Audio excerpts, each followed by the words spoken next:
여러분, 요즘 목이 칼칼하고 기침이 잔잔하게 이어질 때 따뜻한 거 한 잔 생각나시죠? 그럴 때 배가 참 좋은 친구가 될 수 있어요.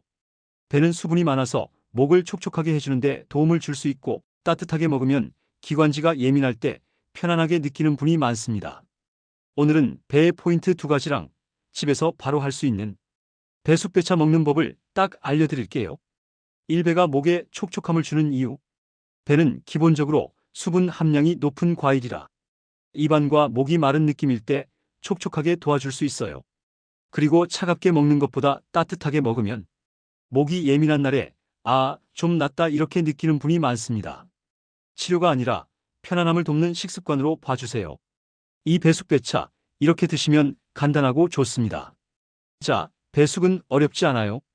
3단계입니다. 배숙 초간단 레시피. 배 1개를 깨끗이 씻고 씨 부분만 대충 빼고 껍질은 취향이에요.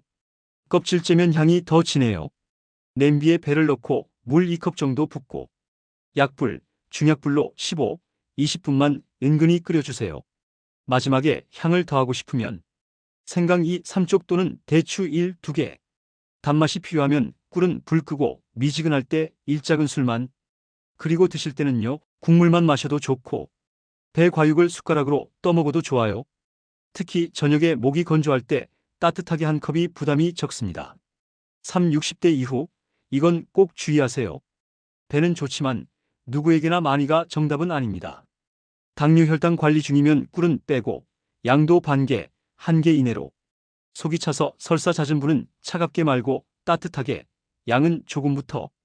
역류성 식도염이 심한 날은 자기 직전보다는 저녁 식후가 편할 수 있어요. 정리하면 배는 수분으로 목을 촉촉하게 도와줄 수 있고, 따뜻한 배숙으로 먹으면 기관지가 예민한 날에 편안함을 느끼는 분이 많습니다. 오늘 밤 목이 칼칼하면 배 1개로 따뜻하게 한 컵. 한번 드셔보실래요?